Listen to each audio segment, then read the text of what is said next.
Assalamu alaikum. Akwai wanda suka yi ta turo mini direct a inda suka nemi in ƙarin bayani akan wato abin da ya faru tsakanin sojojin Najeriya da sojojin Niger a wani yanki na Jibiya local government a Katsina state a jiya.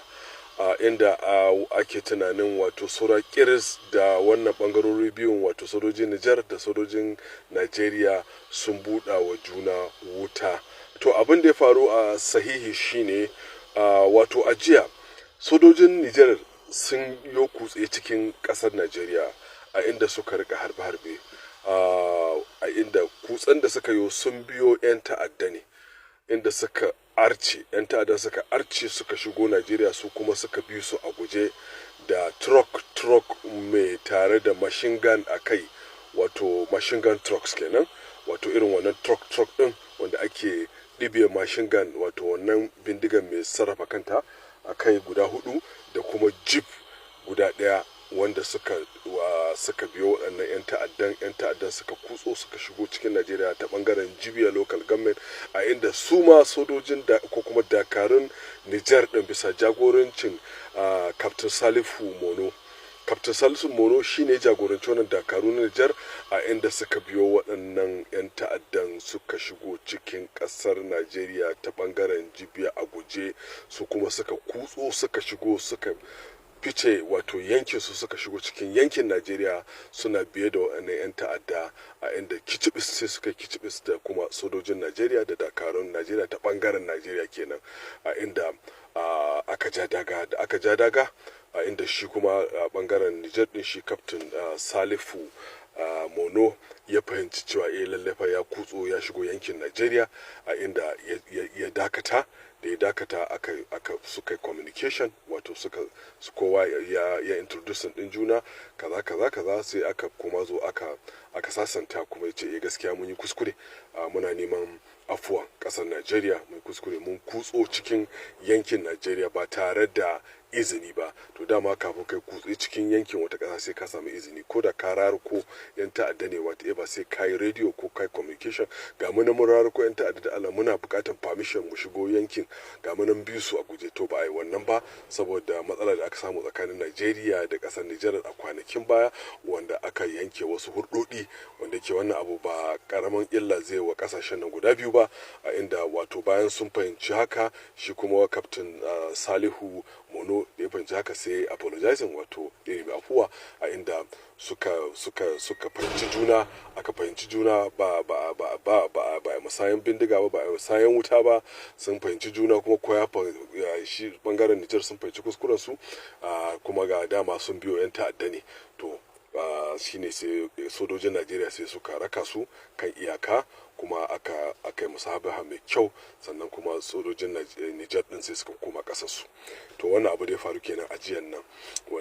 wanda da ba a samu fahimtar juna ba yana iya haddasa wani abu to amma da yake duk professionals ne da sassan kan aikin su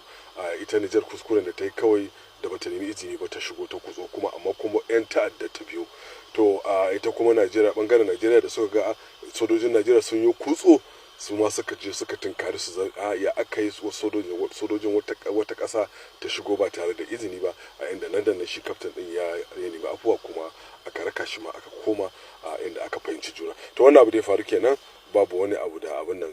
inda wato muke kira ga wannan gwamnati guda biyu a Chani Abdulrahman Chani da gwamnatin Bola Ahmed Tinubu lallai su dawo da wannan alaka wannan abu wato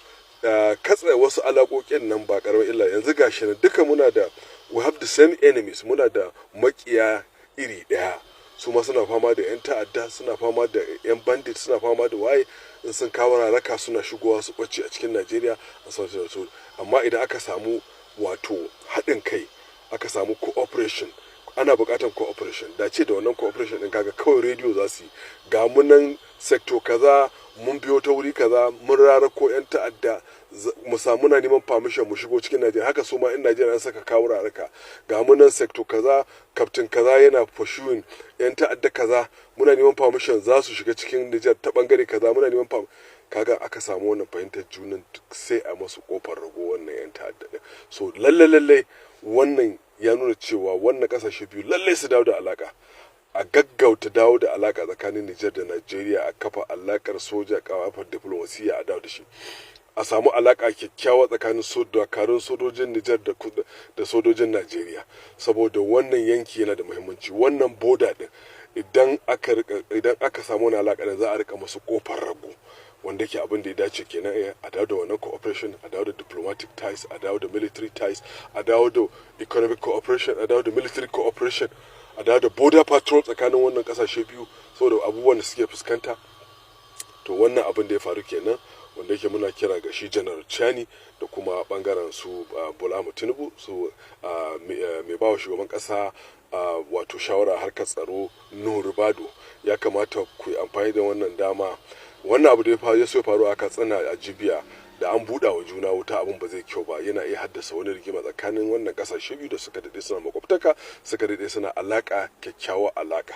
To ya kamata wa su Nuhu Bado a bawa shugaban kasa shawara. Nuhu Bado, ina yawan faɗin ka saboda kana da rawa da zaka taka akan abubuwa, kai ne mai bawa da shawara a harkar tsaro, kana da babbar rawa da zaka taka. Ga ministan tsaro su Badaru da sauransu duk sun san wannan yanki, a bawa shugaban kasa a zo a dawo da alakan nan da ake da shi da kasar Nijar, a kafa alaka. Kwanaki General Chani shugaban kasar Nijar ya ba wa Najeriya shawara akan ga abin da suka ji, wanda yake abin bai daɗi ba, aka zo ba a ɗauki abin seriously ba,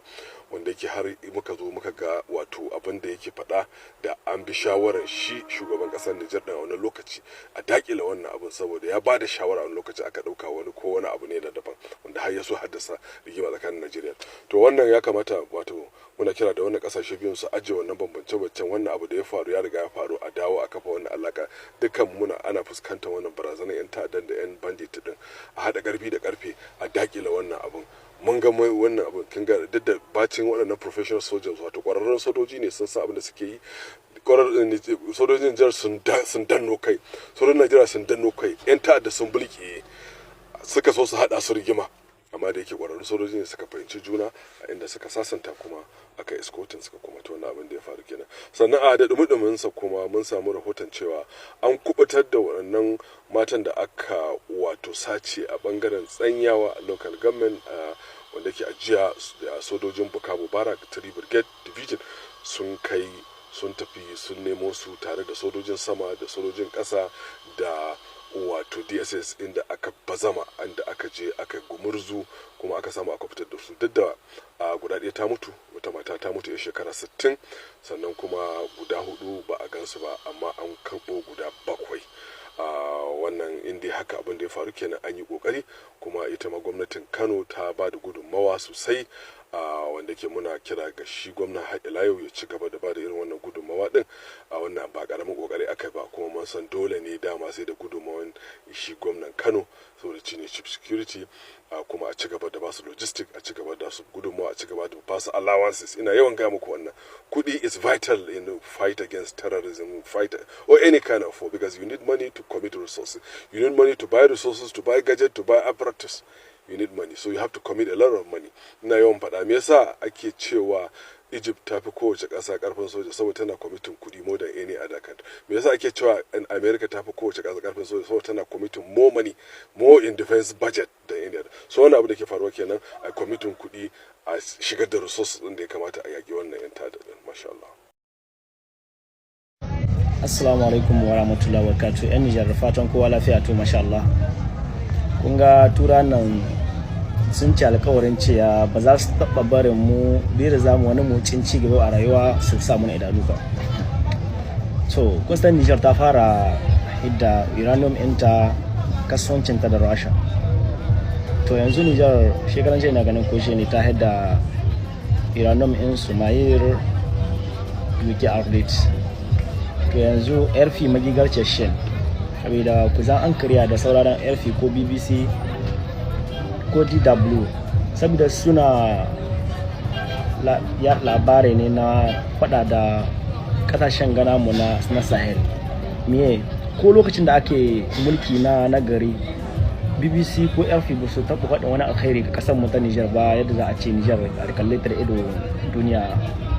ce a ƙasa mai tattalin arziki. To balle yanzu da suke mulkin wanda ba su ba, hammayyan su yanzu ba su tare da shi.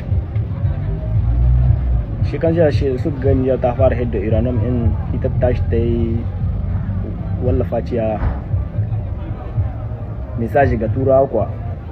ciya da urano izin ta su can da turai yake aje uranium in na Niger. Shi suka ce Niger ta fara hidda uranium plus de 1300 ton. Ita ko uranium ku dibi takara da suka yi wa kasan ga shi suka ce kusa suka ce Niger gatta fara sayar da musu uranium in su nasu ma ba nan mu yan Niger kenan mu muna zaune a Niger ne shi kura ko gatta fara hidda musu sai da musu uranium in su saboda shi sun shari'a ta majalisar ɗinkin duniya ne ko ina a Niger sannan Niger za ta samu izinin talla uranium. To kuma Niger kasa ce yanzu mai inci. Niger ba ta bukatar wata kasa ta ci mata kawai latai kun sai da sanar kiransa Abraham Jani ya ce Niger ba ta bukatar wata kasa da ta ci mata gari zaki yanzu mu ne adda abinmu kuma mun ka sai da zamu yi sannan sai ce in zubar da shi zamu yi shi dai mu zubar mu yanzu mun ka sai da zamu da ne wannan umarni. Allah ya samu dace da abinka ana biyarka dan uwa mu taya wayannan shugabanni da addu'a insha Allah dadi ya zo in Allah ya mu talaka ne wallahi ko ba zaka ana raba mana kuɗi ba mu an yi walƙiya mun ga wallan kowa wallahi mun ga wallan kowa mutanen nan kenan sun san da Niger kasa ce babba amma yanzu gashi na yanzu Niger da yake Niger ɗaya kashi cikin duniya Niger sun ɓoye duka girman Niger sun ɓoye shi saboda duniya da ta sani cikin Niger. Yusuf Next Masa Abraham Jani.